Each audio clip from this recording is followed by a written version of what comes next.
नमस्कार मंडळी, मी दीपाली स्वामी दीप किचन चॅनलमध्ये मी तुमचं सर्वांचं मनापासून स्वागत करते। मंडळी, आज ना मी भरलेली कारली करणार आहे। कारल्याचं नाव ऐकूनच तोंड कडू झालं ना, पण काळजी करू नका। आज अशी रेसिपी शेअर करते कारल्याची, अहो जी खात नाही ना ती सुद्धा आवडीने खातील। स्पेशल डायबिटीज वाल्यांसाठी आहे, कारण कारल्याची भाजी डायबिटीज वाल्यांसाठी अतिशय उपयुक्त आहे। आजची रेसिपी आवडली तर हा व्हिडिओ तुमच्या फ्रेंड्सला रिलेटिव्हला शेअर करा। चला तर मग मंडळी रेसिपीला सुरुवात करूया। इथे मी भरलेली कारली करण्यासाठी वाटणाचं साहित्य घेतलं आहे।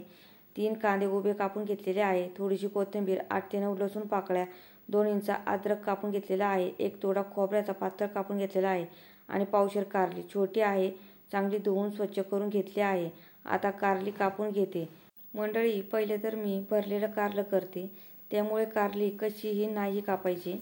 कारल्याचा पुढचा आणि मागचा भाग कापून घ्यायचा, मधून एक चीर द्यायची, त्यामुळे कारलं थोडंसं डिवाइड होईल आणि कारल्याच्या आतल्या बिया काढून घ्यायच्या, जसे मी दाखवते त्याप्रमाणे।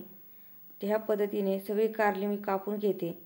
अशी कारली कापल्यामुळे आपल्याला व्यवस्थित मसाला कारल्यामध्ये भरायला येतो, म्हणूनच या भाजीला भरलेली कारली म्हणतात। ह्याच पद्धतीने मी सगळी कारली कापून घेते। हे पहा, सगळी कारली कापून झाली आहे। आता कारल्यावर एक लिंबाचा रस घालते। लिंबाच्या जागी चिंचेचं पाणी घातलं तरी सुद्धा चालेल, कारण आमटामुळे कारल्याचा कडूपणा कमी होतो। आणि अर्धा चमचा मीठ घालून घेते आणि अर्धा छोटा चमचा हळद घालून घेते आणि संपूर्ण कारल्याला साहित्य लावून घेते। चांगलं कारल्याच्या आतून बाहेरून लिंबाचा रस, मीठ आणि हळद लागली पाहिजे। सर्व साहित्य व्यवस्थित लावून झाल्यावर 5 ते 10 मिनिट मुरवत ठेवायचं। आता माझ्याकडे वेळ नाही म्हणून मी लगेचच करणार आहे। इथे मी एका पातेल्यात पाणी गरम करायला ठेवलं होतं। मगाशी पिळलेलं लिंबू पाण्यात घातलं, त्यामुळे पातेलं काळं पडणार नाही। पात्यावर चाळण ठेवायचे आणि चाळणीत कारली ठेवून घ्यायची आणि वरून झाकण ठेवायचं आणि 10 मिनिट कारली वाफवून घ्यायची। असं केल्याने कारली अर्धी शिजून निघतातच, पण कारल्यातलं कडू पाणी चाळणीतून नितळतं आणि त्यामुळे कारल्याची भाजी कडू लागत नाही। इथे 10 मिनिट झालं आहे। आता चाळणीवरचं झाकण काढते आणि एका वाटीत वाफवलेली कारली काढून घेते आणि गार करून घ्यायची। कारली गार होईपर्यंत वाटणाचं साहित्य भाजून घेते। इथे कढईत 1.5 चमचे तेल घालून घेते। इथे तेल गरम झालं आहे। आता खोबरं, लसूण, अद्रक घालून घेते। आता खोबरं चांगलं ब्राऊन होईपर्यंत परतून घेते। हे पहा, खोबऱ्याचा रंग छान ब्राऊन झाला आहे। आता मिक्सरच्या भांड्यात काढून घेते। आता कांदा तेलात घालते। कांद्यालाही ब्राऊन रंगावर येईपर्यंत छान परतून घ्यायचं। हे पहा, कांद्याचा रंगही छान ब्राऊन झाला आहे। आता तोही मिक्सरच्या भांड्यात काढून घेते। आता कढईत थोडेसे शेंगदाणे घालते आणि पांढरे तीळ घालून घेते। पांढरे तीळ 2 चमचे घेतले आहे। मिनिटभर भाजते आणि मिक्सरच्या भांड्यात काढून घेते।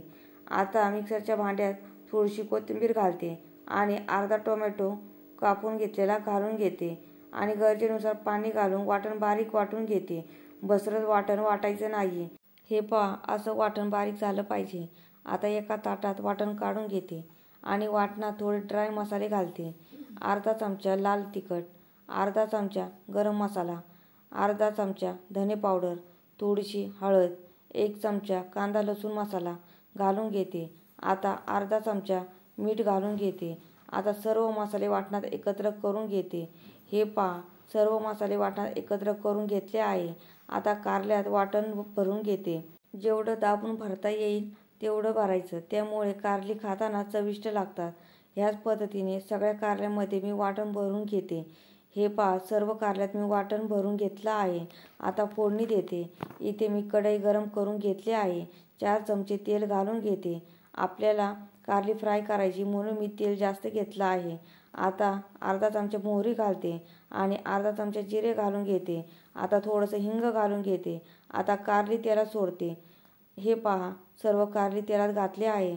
आता कढीपत्त्याची 4 ते 5 पाने घालून घेते। आता हलक्या हाताने कारली थोडीशी हलवून घेते। असं केल्याने कारली सर्वत्र बाजूने फ्राय होतील। कारल्याच्या आतमध्ये भरलेला मसाला बाहेर पडला नाही पाहिजे।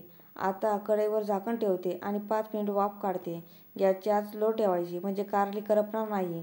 आता कढईवरचं झाकण काढते। हे पहा, कारली छान तेलात फ्राय झाली आहे। कारल्याचा रंगही छान चेंज झालेला आहे। आता उरलेले ड्राय मसाले घालते। कांदा मसाला, धने पावडर, गरम मसाला, मटण मसाला अर्धा चमचा, कसुरी मेथी अर्धा चमचा, थोडीशी हळद घालून घेते. उरलेल्या मसाल्यामध्ये मी फक्त मटण मसाला, कसुरी मेथी ॲड केली आहे. आता सर्व मसाले तेलात परतून घेते. हे पहा, कारल्याला किती छान रंग आलेला आहे. आता उरलेलं वाटण कढईत घालून घेते आणि पुन्हा एकदा कारल्यात एकत्र करते. हे पहा, सर्व वाटण मी कारल्यात एकत्र करून घेतलं आहे. आता वाटणाचं ताट धुवून ते पाणी कारल्यात घालते. पाणी घातल्यामुळे कारली आणि वाटण चांगली शिजवून निघतील. आता थोडंसं मीठ घालते. मीठ मात्र चवीप्रमाणे घाला. आता थोडासा किसलेला गूळ घालून घेते, म्हणजे कारले अजिबातच कडू लागणार नाही. एकदा चमच्याने मसाला हलवून घेते, म्हणजे गूळ सर्वत्र कारल्यात एकत्र होईल.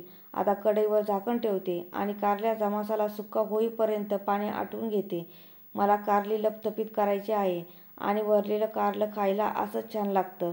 गॅसची आच लो ठेवायची. इथे मी कढईवर 15 मिनिट झाकण ठेवलं होतं. आता कढईवरचं झाकण काढते. हे पहा, कारल्यातलं पाणी आटलं आहे आणि भाजी छान लपथपीत झाली आहे. एकदा भाजी वर खाली करते, म्हणजे मसाला खाली लागणार नाही. इथे आपली भरलेली कारल्याची भाजी झाली आहे. वरून बारीक चिरलेली कोथिंबीर घालून घेते. आता गॅस बंद करते आणि कढईवर झाकण ठेवते आणि गरमागरम भरलेली कारल्याची भाजी भाकरीसोबत सर्व्ह करते. मंडळी, आजची भरलेली कारल्याची रेसिपी कशी वाटली मला कमेंट करून सांगा. जर रेसिपी आवडली असेल तर चॅनल लाईक करा, शेअर करा, सबस्क्राईब करा आणि हो, बेल आयकॉन प्रेस करायला विसरू नका, जेणेकरून माझ्या नवीन रेसिपीच्या व्हिडिओची नोटिफिकेशन तुम्हाला लगेचच मिळेल. चला तर मग मंडळी, पुढच्या नवीन रेसिपीला लवकरच भेटू. तोपर्यंत छान छान खा आणि मस्त राहा.